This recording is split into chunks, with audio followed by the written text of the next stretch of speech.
오늘 시간에는 천국의 기형적인 성장과 참된 가치는 무엇인가 라는 제목으로 함께 말씀을 나누기로 합니다. 마태복음 13장 31절에서 33절 앞에 본문은 천국의 기형적인 성장에 관한 이야기요, 44절에서 46절까지 밭에 감추인 보화와 좋은 진주 장사의 비유는 천국의 참된 가치가 무엇인가 라는 것을 설명하고 있습니다.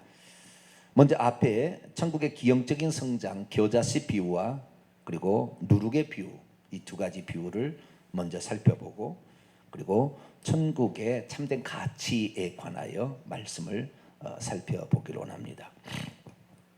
예수님은 자꾸 비유를 들어서 설명하세요. 그냥 똑부러지게 그냥 툭 까놓고 그냥 얘기를 해버리시지. 왜 뚝 까놓고 얘기를 안 할까요?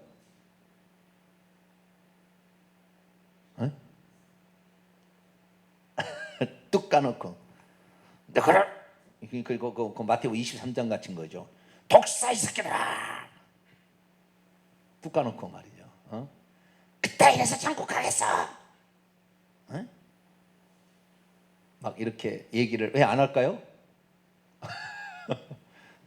사람은 말씀이 들어가기 전에 마음이 열려야 돼요. 근데 마음을 닫게 해버리면 안 되는 거예요. 마태복음 23장은 하도 주님께서 비유를 더 설명하고 다 깨닫게 했는데 그렇게 말을 안 들어서 결론적으로 그렇다는 말이지, 처음부터 이 독사 이 새끼들아 그렇게 하면 되겠어요, 안 되겠어요? 저 세상에 가가지고 길바 여기 반송동 사거리 가서 이 지옥 갈 놈들아 그러면 되겠어요, 안 되겠어요? 네? 사람은 복음이 들어가기 전에 무엇이 열려야 된다고요? 마음이 열리게 해야 되는 거예요. 마음이. 그러니까 마음이 아주 중요한 거예요. 그런데 처음부터 너무 강압적으로 그렇게 나가게 되면 안 되고 직설적으로 나가면 안 되죠. 그래서 예수님께서는 비유를 들어 늘 설명하시는데, 여기도 비유를 들어 계속 비유를 들어 그러는 거죠. 자 보세요. 31절 보세요. 또 비유를 들어 이르시되, 그렇잖아요. 33절 누룩의 비유도 또 비유로 말씀하시되, 또 이렇게 하잖아요. 그 다음에 이제 비유라는 말은 하지 않지만 44절 45절 마치 뭐뭐과 같다라고 얘기하므로 비유법이잖아요. 지규법이죠. 마치 뭐뭐과 같다 이렇게 얘기하므로 비유를 들어서 계속 설명하는 거예요. 그래서 비유로 늘 말씀을 하시는데 왜 비유로 말씀하시느냐? 비유에 장단점이 있는 거죠. 장단점이. 자 13장 11절로 넘어갑니다. 11절에서 13절이 비유의 특징입니다. 비유. 11절 13절 봅니다. 시작. 대답하여 이르시되 천국의 비밀을 아는 것이 너희에게는 허락되었으나 그들에게는 아니 되었나니 무릇 있는 자는 받아 넉넉하게 되되 없는 자는 그 있는 것도 빼앗기리라. 그러므로 내가 그들에게 비유로 말하는 것은 그들이 보아도 보지 못하며 들어도 듣지 못하고며 깨닫지 못하기 때문이다. 그러니까 비유로 말씀하는 것은 특징이 뭐냐면은 아는 사람은 더 풍성하게 알아갈 수 있어요. 아는 사람은, 깨닫는 사람, 그게 마음이 어린아이 같이 겸손하고 온유하고 그 말씀을 듣기를 사모하는 딱딱한 굳은 길가 같은 마음이 아니고, 마음이 언제라도 말씀 듣기를 사모하고 그 말씀을 들으면 그대로 순종하려고 하는 마음을 가지고 가면, 이런 사람들은 비유를 했을 때 그 비유가 더 풍성히 들려진다면, 마음을 닫아버리고 완악하게 마음을 갖고 미워하고 시기하고 배척하는 이런 마음을 가지고 말씀을 들으면, 비유를 들어도 비유가 정확히 너가 그렇다, 너가 지옥 간다고 얘기하지 않아요. 비유는 비슷하게 얘기하기 때문에 듣는 사람도 그렇게 기분 나쁘지 않게 들을 수 있어요. 나쁘게 얘기하는 사람에 대해서도 비유로 얘기해버리면 그렇게 나쁘지 않게 들릴 수도 있어요. 그래서 예수님께서는 이런 비유를 통하여 말씀하셨습니다. 그래서 비유를 얘기하는데 이 마태복음 13장에는 총 7가지의 천국 비유가 나옵니다. 몇 가지요? 7가지의 천국 비유. 이 천국 비유가 완전하다. 여기에 천국의 모든 내용이 다 들었다는 거. 어떻게 천국에 들어가고 어떤 사람이 천국의 큰 자가 되는지 다 여기 나왔다 이 말이에요. 여기 나온다 이 말이에요. 그리고 천국이 아닌 천국도 있어요. 천국이 아닌 천국. 이것이 바로 겨자씨 비유와 누룩의 비유. 천국이 아닌 천국 비유도 있어요. 우리는 말로는 천국이다, 천국이다 말을 하는데 실제는 천국에 못 들어가는 사람들, 위험한 거, 이런 것도 얘기하고 있어요. 그리고 얼마나 천국이 귀중하고 가치 있는지 다 자기 소유를 다 팔아서 다 팔아서 살 만큼 귀중하고 값진 것이 정말 천국이구나. 이것이 바로 이제 그 밭에 감추인 보화와 좋은 진주장사 비유에 이렇게 나오고 있는 것이죠. 그러니까 두 개가 묶음인 거예요. 아시겠죠? 그럼 앞에 또 두 개 더 있습니다. 두 개 씨 뿌린 자의 비유와 곡식과 가라지의 비유가 있어요. 여기는 씨하고 관련된, 씨 뿌리는 것과 관련된 두 가지 앞에 비유가 남아 있어요. 그래서 천국은 어떤 사람들이 결국에 천국에 들어갈 수 있는 것인가?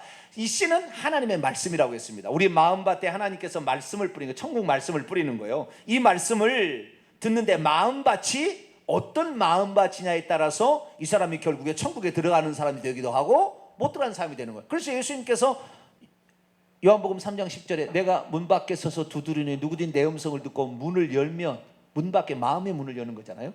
문을 열면 내가 그에게로 들어가 그로 더불어 먹고 그는 나로 더불어 먹으리라. 그래서 주님께서 마음의 문을 놓고 하신다라는. 그래서 우리의 마음밭이 어떤 마음밭? 완악하고 교만한 마음이 아니라 겸손하고 온유한 마음이 될 수 있기를 축원합니다.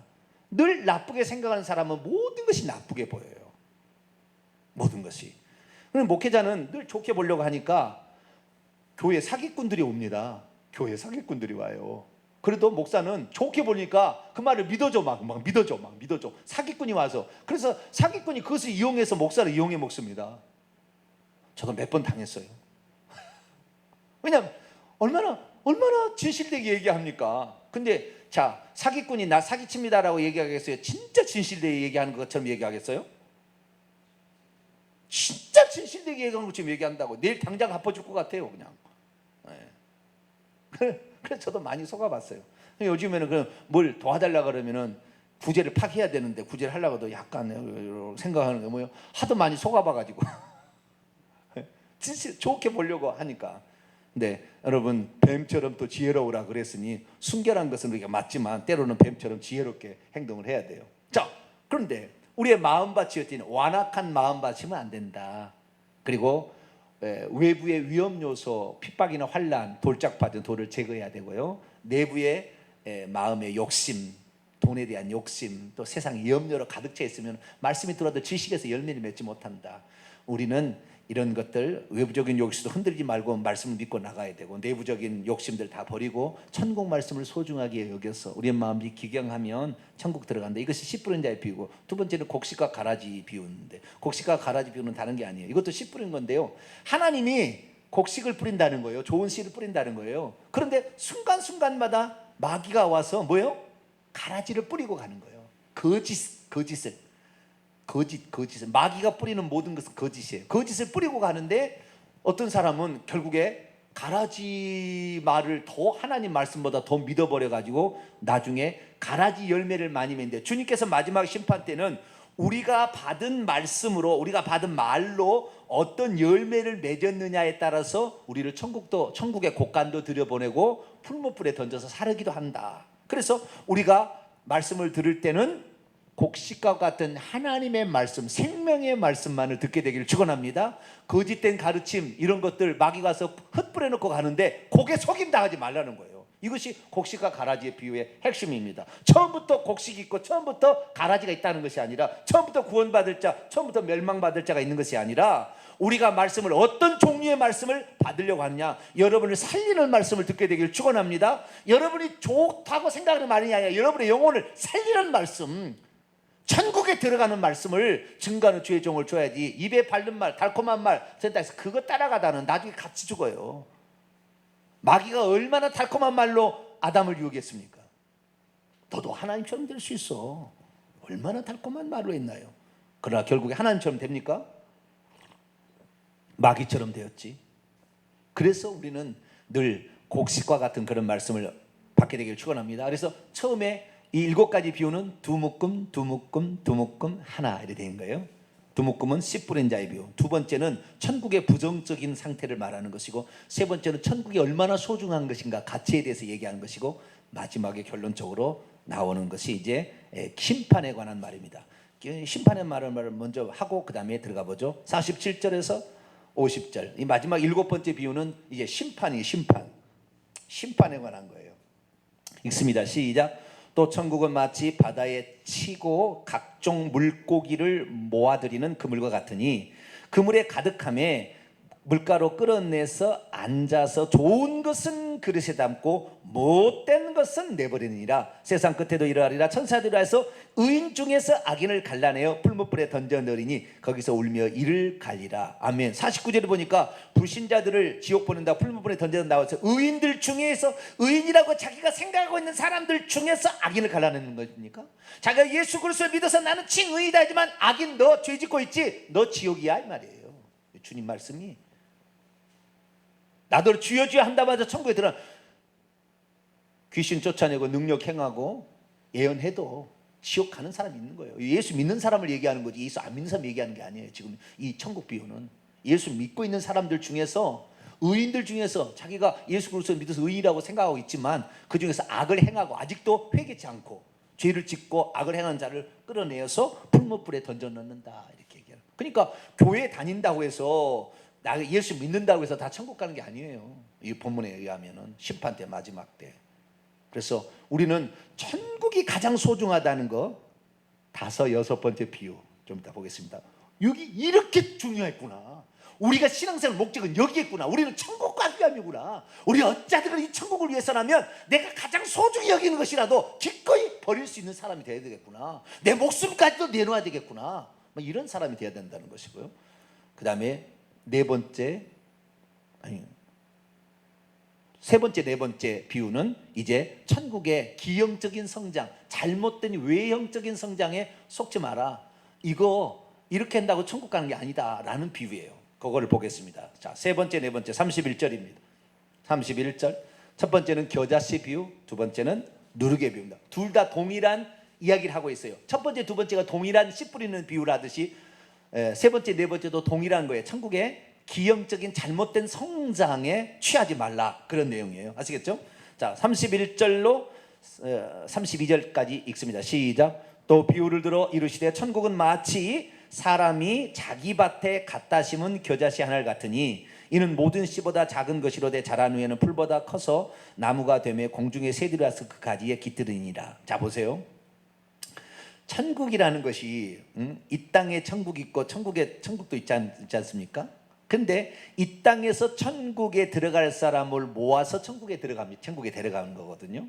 그런데 여기 보니까 이 많은 사람이 이 비유를 설명할 때 천국이라는 것은 씨가 겨자씨, 이스라엘 사람이 가장 작은 단위로 쓰는 것이 겨자씨입니다. 왜냐하면은 너무 적어요. 좁쌀보다 더 적거든요. 이런 보셨어요? 겨자씨 노랗게 생겼는데 좁쌀보다 더 조금만 생겼어요. 이것이 키가 크면은요 보통 1m 70대고요 키 큰 것은 3m까지도 올라간 것도 있어요. 근데 1m 70 정도 쭉 자랍니다. 이건 나무, 이건 풀입니다. 풀, 나무가 아니라. 나무가 아니에요. 이 나무 아니에요. 1년생이에요. 위에다가 꽃 피어가지고 그냥 끝나는 거예요. 그럼 새로 다시 또 이게 1년 되는 것이지 이 나무로 쭉 버티고 1년이면 3년 살아간 게 아니에요. 여기 나무가 된다는 말은 이거 나무가 잘못된 게 아니라 이 정도로 잘못되게 되어버린다는 것을 주님이 비유적으로 설명하고 있는 거예요. 주님이 나무하고 풀 구분을 못하는 분이 아니에요. 아시겠죠? 그러니까 이것은 잘못된 비유예요. 아시겠죠? 이렇게 되면 안 된다는 거예요. 천국이 네가 그렇게 엄청나게 큰 규모, 네 교인들이 그렇게 많고, 교회 재산이 그렇게 많고, 네가 그렇게 부자로 살아도 그렇다고 해서 천국 가는 게 아니다. 이거 주의하라 그 말이에요. 부자가 천국 가기 어렵다 하는 말처럼 이게 그렇다는 말이에요. 그럼 어떻게 이것이 부정적인 표현이냐? 우선 33절의 누룩 비유도 똑같은 비유인데요. 그거 또 읽어볼까요? 33절 시작. 또 비유로 말씀하시되 천국은 마치 여자가 가루 서말 속에 갖다 넣어 전부 부풀게 한 누룩과 같다. 성경에서 누룩이 좋게 의미로 쓰인 적이 있나요? 누룩을 내어버리라. 유월절 때 무교병, 그때 누룩 넣는 빵을 먹으라 그러잖아요. 유월절 지키려면 무교절이다 그러잖아요. 누룩을 넣지 않는 빵이 무교병이잖아요. 그럼 누룩을 제거하라. 누룩을 제거. 그래서요 이스라엘 나라는 유월절이 1월 14일부터 20일까지 유월절이거든요. 유월절 전에, 일주일 전에 이 이스라엘 나라는 길 돌아다니면은 길에 그냥 죽어갈 것이 그냥 널려 있대요. 왜 그러냐 봤더니 좋은 소파가 막 나와 있는 거예요. 좋은 소파가 왜 나와 있느냐? 빵을 먹다가 누룩이 그 쇼파의 사이에 들어갔는데 꺼낼 수가 없어. 그러면 이것을 버려야 돼. 유월절 때는 무교병의 절기를 지켜야 되니까 행여라도 하나에 유교병이 들어간 뭐가 있으면 안 됩니다. 그러니까 쇼파를 버려버려. 그 누룩을 제거를 못 한다고. 그러니까 여러분, 유월절 일주일 전에 성지순례 가서 고물상을 하세요.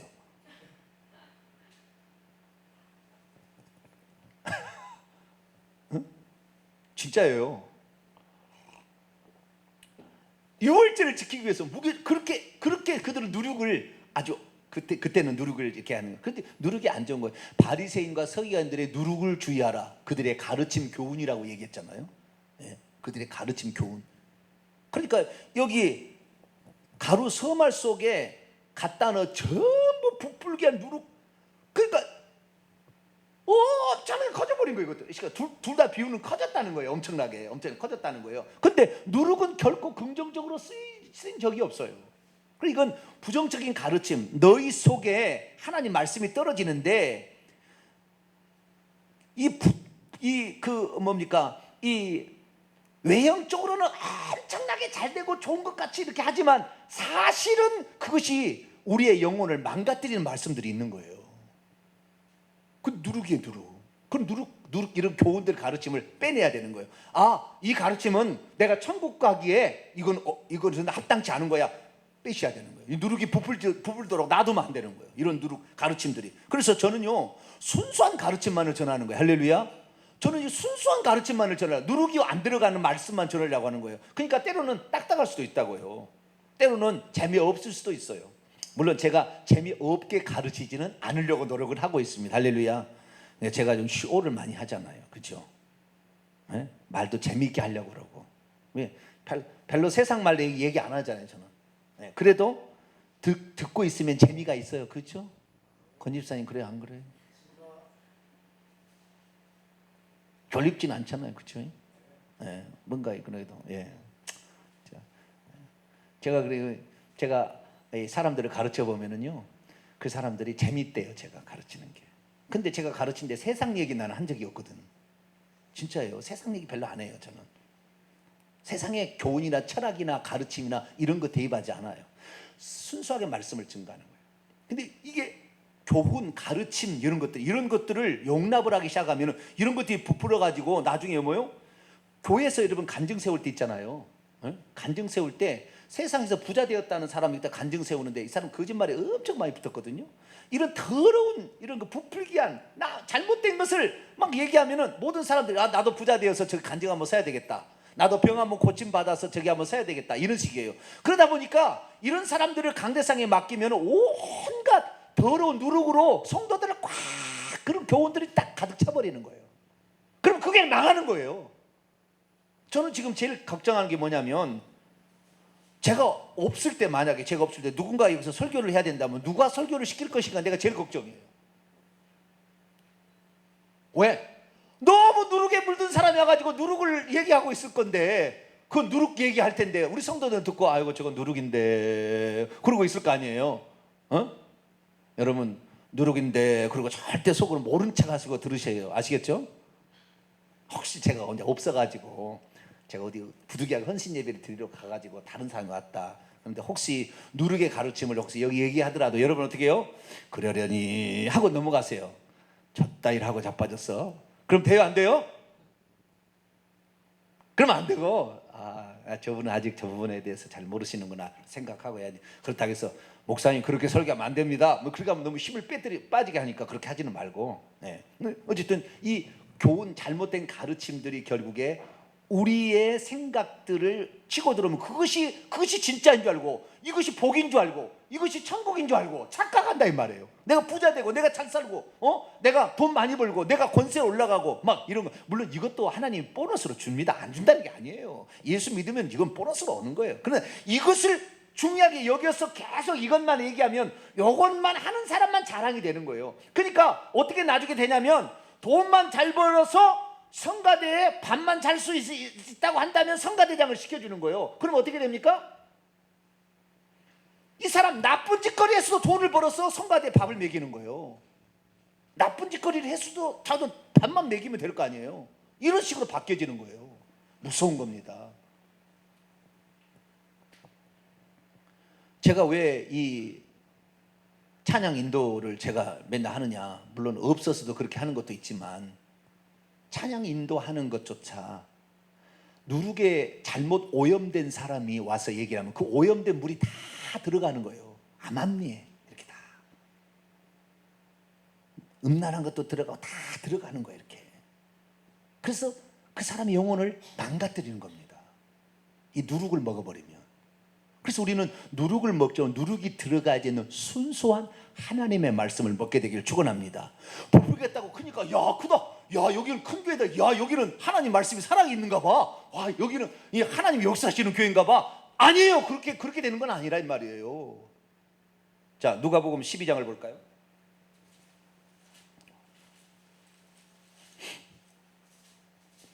누가복음 12장. 그건 거짓말이에요.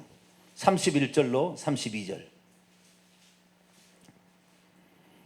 누가복음 12장 31절로 32절 읽습니다. 시작. 다만 너희는 그의 나라를 구하라. 그리하면 이런 것들을 너희에게 더하시리라. 적은 무리여 무서워 말라. 너희 아버지께서 그 나라를 너희에게 주시기를 기뻐하니라. 적은 무리여. 많은 사람 들어간 게 아니에요. 많은 사람이 들어간 게 아니에요. 많은 사람이 들어갈 줄 아는데 많은 사람이 절대 들어간 게 천국이 아닙니다. 응? 그런 말씀이 한두 군데가 아닌데요. 어쨌든 자, 다시 마태복음 13장 넘어와서요.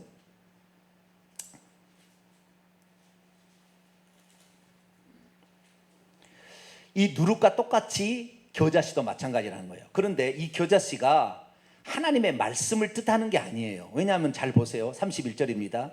천국은 마치 사람이 자기 밭에 갖다 심은 겨자씨 하나를 같아요. 자기 밭에 갖다 심은 겨자씨 하나를 같아요. 천국 말씀이라고 하기는 곤란한 거예요. 씨 뿌리는 자의 비유는 뭐예요? 그 씨가 하나님의 말씀이라고 정확히 나와 있다고요. 그런데 여기는 겨자씨인데 아주 작다는 것인데 이 작은 것이, 이 씨가 작지만 자라면 풀보다 커서 나무가 돼. 나무가 되지 않아요. 기형적인 성장인 거예요. 공중의 새는 사탄 마귀 새들을 가리키는 겁니다. 그러니까 이 잘못된 가르침, 작은 거지만 잘못된 가르침, 아주 작은 건데 이 작은 가르침을 용납해버리면 이것이 부풀어져서 커져가지고 꼭 풀만 돼야 될 그 나무가 돼가지고 공중의 새까지 와서 기댈 만큼 커져버리게 되면 걷잡을 수 없다는 거예요. 걷잡을 수 없다는 거예요. 그러니까 작은 것 하나라도 비진리가 들어오는 것을 용납지 않으려는 마음을 가지고 있으라. 할렐루야. 그렇게 돼야 천국 들어간다 이 말이에요. 부자가 천국 들어가게 갈 수 없어요. 부자가 천국 가기 어려워요. 그래서 무조건 양적으로 많다, 그 다음에 무슨 엄청난 무슨 그 가르침이 좋다, 아니에요. 그것이 순수한 것이 아닌 잘못된 것이 들어가게 되면 결국에 누룩이 되고 잘못된 기형적 나무가 되어버리는. 자, 교자는 나무의 풀이에요? 나무 아니라니까요. 근데 나무가 되어버렸다고 하잖아요. 얼마나 견고해졌으면 나무가 되어버렸겠어요. 그런 가르침들이 교회에 딱 자리를 잡고 이 교리로 딱 자리를 잡고 어떤 제도로 딱 자리를 잡고 그것이 복의 무슨 결과인 것처럼 자리를 딱 잡고 있으니 그거 엄죽달싹을 못하는 거예요. 엄죽달싹을. 그것을 빼내야 된다는 거예요. 그걸 용납하지 말아야 된다는 거예요. 우리 교회가 조금 늦게 성장하더라도 우리는 성경대로 그냥 이런 불순물의 가르침, 거짓된 가르침, 우리의 영혼을 외형적으로만 성장시키고 내면은 아무것도 없는 것으로 가르치는 가르침에 나는 따르지 않겠습니다. 그런 자세로 우리가 말씀을 듣고 그런 말씀이 선포될 수 있도록 여러분 기도할 수 있게 되기를 축원합니다. 그래서 천국의 두 번째 묶음, 세 번째, 네 번째 비유는 천국에 관한 외형적인 것을 판단하지 말고 거기에 속해 있다고 안주하지 말고 잘못된 가르침은 겨자씨 하나만 같아도 빼버리라 이거예요. 그거 용납하지 마라 이거예요. 그 의미로 주신 말씀이다. 그래서 외형적인 기형적인 성장에 너무 취하지 말고 우리는 제대로 가는 적은 무리여, 천국이 적은 무리가 가는 것이 아무나 천국에 들어갈 수 없는 거니까 이 좁은 길이라고, 신앙은 좁은 길이라고 했잖아요. 넓은 길이 아니라고 그랬잖아요. 그러니까 그렇게 아시고 우리가 누룩이나 겨자씨 하나 같은 이런 그릇된 가르침들, 교훈들을 받아들이지 않게 되기를 바랍니다. 그 다음에 네 번째, 다섯 번째가 이제 밭의 감추인 보와 좋은 진주 장사입니다. 44절입니다. 44절 읽습니다. 시작. 천국은 마치 밭에 감추인 보화가 같으니 사람이 이를 발견한 후 숨겨두고 기뻐하며 돌아가서 자기의 소유를 다 팔아 그 밭을 사느니라. 밭에 감추인 보화인데 이 사람이 지금 밭을 가는 사람이잖아요, 그죠? 밭을 갈든지 무슨 저 밭에 무슨 일하러 간 사람. 이 밭은 자기 밭이에요, 남의 밭이에요? 남의 밭이죠. 어떻게 알 수 있어요? 그 밭을 산다고 그랬으니까, 그렇죠? 그러니까 이스라엘 나라는 소유권이 어떻게 되냐면은 밭을 매다가 금괴를 하나를 발견했어요. 밭을 매다 금괴를 발견했어요. 그러면 이 금괴는 주인의, 그 밭의 주인의 것입니까? 발견한 내 것입니까? 반땡이 해야 돼요? 반땡이? 내가 발견 안 했으면 어떻게 당신 알았어? 근데 당신 밭에서 나왔으니 우리 반땡이 합시다. 이렇게 게 아니야. 우리 길 가다가 뭐 하나를 주웠어요. 그 내 소유예요? 그 사람 소유예요? 이거 만약에 신고하지 않았다가 어떻게 돼요? 절도죄 걸립니다. 은행에 있잖아요. 은행에 돈 뽑으러 갔는데 돈이 거기에 봉투로 남아있어. 누가 뽑았다가 봉투 놔두고 그냥 갔어요. 그러면 어떻게 해야 될까요? 바로 은행에 전화하든 경찰에 전화해서 이거 가져가라 해야지. CCTV 다 찍고 있어. 그거 가져오면 바로 절도죄로 서거랑 찹니다. 그런데요, 이스라엘은 어떻게 하느냐? 이스라엘은 그 주인이 그 밭에 보화가 있는지 없는지 모르고 있어요 지금. 그러면 내 생각은 그래요. 그 밭을 갈다가 금괴장을 하나 발견했으면 몰래 그냥 갖고 와보면 되잖아요. 누가 본 것도 없이 내가 일하다 그랬으니까 내가 그냥 가져와 보면 되는데 그렇게는 안 된다는 거예요.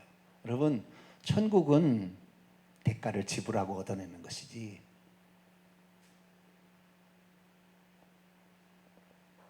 이 천국이 그냥 막 확 오는 게 아니에요. 물론 하나님은 천국을 값없이 주는 거지만 그러나 우리의 피나는 대가가 필요한 것입니다. 피나는 대가가 없으면 그 가치의 소중성을 잃어버리기 때문에 줘도 가치 있다고 생각지 않으니까 그러는 거예요. 그래서 여러분, 신앙생활이 너무 힘들고 구비구비마다 어렵다고 해서 절대 이걸 싫어하지 마세요. 이것처럼 좋은 게 없어요. 왜? 천국을 그만큼 가치 있게 알아가는 과정 속에 있는 거예요. 너무 쉽게 알아도 너무 쉽게 포기해버리고 너무 쉽게 잃어버린다 이 말이에요. 근데 어쨌든 이것은 너무 소중한 거예요. 너무 소중한 걸 발견했다 이 말이에요. 이스라엘 나라에서는 그래서요, 이 밭을 매다가 혹시 금괴짝을 발견하면 이 소유는 그 밭의 주인의 소유라고 딱 법으로 돼 있어요. 법으로, 이스라엘 나라는. 그래서 못 가지게 돼 있어요. 도둑질입니다. 그 절도죄입니다. 우리나라하고 똑같은 거예요. 절도죄 안 돼요. 그럼 어떻게 되느냐? 방법이 있어요. 방법이 있냐면은 이 밭을 내 등기로 딱 쳐버리면 이 밭에 있는 것도 내 것이 되는 거예요. 아시겠죠? 그러니까 이 금괴가 밭보다 더 비싸. 너무 좋은 거니까 이 밭보다 더 비싸. 그래도 이 밭을 주인하고 계약을 해가지고 그 밭을 나에게 파시오. 1억. 이 금괴는 10억짜리야. 그런데 이 얘기 안 해.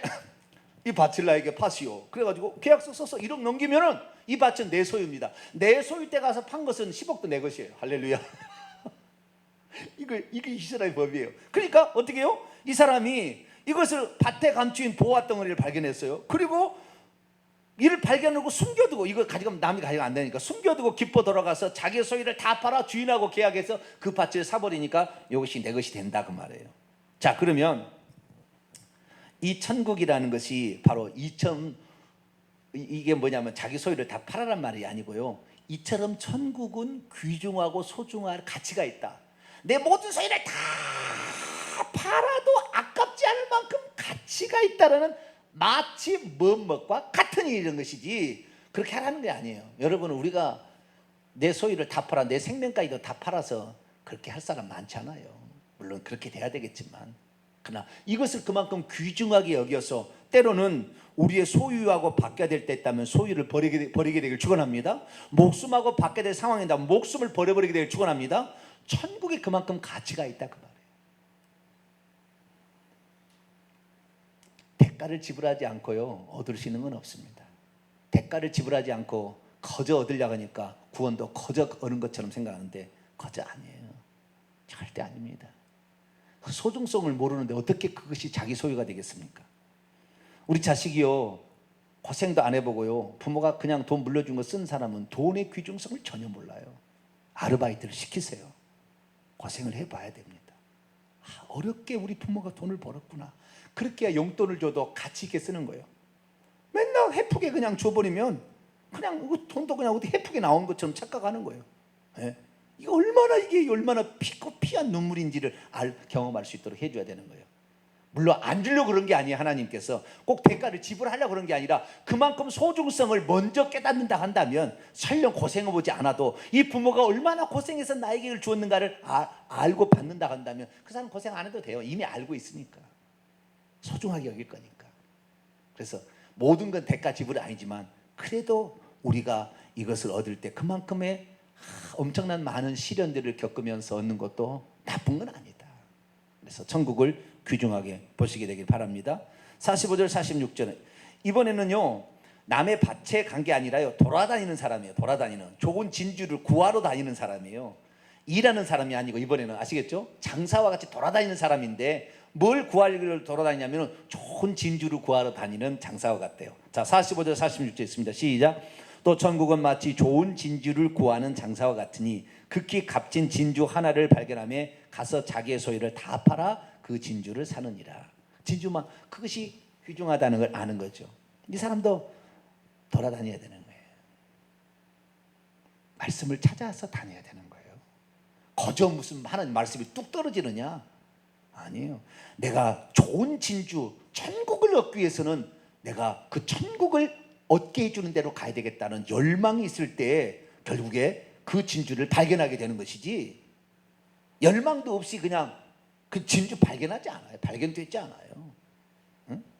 한 가지 말씀을 똑같은 말씀인데 그 말씀을 얼마나 준비해야 그 말씀이 알아지겠어요. 응? 그렇게 소중하게 여기는 사람에게 그 말씀도 소중하게 다가오는 거예요. 오늘 낮에 제가 말씀했잖아요. 우리가 만약에 땅의 소금, 세상의 빛인데 땅의 소금이 역할을 감당해야 되는데 안 하면 어떻게 그냥 안 하면 되지 막 생각했는데 아니에요. 밖에 버려져 사람들에 의해서 밟힐 뿐이라 너를 무시하고 너를 짓밟게 된 거 그들이. 우리가 더럽게 계속 살게 되면 우리를 짓밟아 버리는 거예요. 부패하고 계속 살게 되면 짓밟아 버리는 거예요. 우리가 세상에 정말 이 하나님이 얼마나 귀중하다는 거 하나님 아닌 거 얼마나 행복하고 즐겁고 맛있다는 것을 알려줘야 그 사람은 지금 땅에 소금의 역할을 감당하는 거죠. 그렇지 않으면 우리는 밟히는 것입니다. 그렇듯이 말씀 똑같은 말씀이지만 그것을 찾고 구하는 자에게는 말씀 한마디가 들려줘도 귀중하고 소중하게 들려지는 거죠. 우리는 하나님 말씀을 들으러 올 때 정말로 좋은 진주를 구하는 진주 장사처럼 오늘도 교회 나가서 무슨 말씀 좋은 진주와 같은 말씀을 들어야 되겠다. 그런 자세로 오게 되길 축원합니다. 그런 자들에게 하나님께서 좋은 진주를 발견하게 해주고 또한 우리가 살 수 있도록 우리에게 형편까지 허락하신다라는 사실입니다. 자 결론입니다. 천국은 둘 하나입니다. 씨 뿌리는 것, 그 다음에 천국의 기형적인 잘못된 성장, 겨자씨와 누룩, 그 다음에 이것은 밭에 감추인 부와 좋은 진주장사로서 이게 얼마나 가치가 중요하다는 걸 아는 것이고 마지막에 심판 이걸 얘기하고 있어요. 그래서 요거에 따라서 천국이 우리에게 다가오는데 우리는 앞으로 불순물이나 잘못된 가르침은 이것을 용납하지 않는 사람이 되길 바라고요. 그리고 천국을 위해서라면 기꺼이 내 자신을 드리고 내 삶을 드리고 그리고 봉사한다 해서 기꺼이 나와서 막 이렇게 그렇게 행함으로 말미암아 천국을 구하는 진주장사처럼 그걸 소중히 여긴다는 그런 것을 표하며 살아가는 자 여러분 되시기를 간절히 바랍니다. 거룩하신 하나님 감사합니다.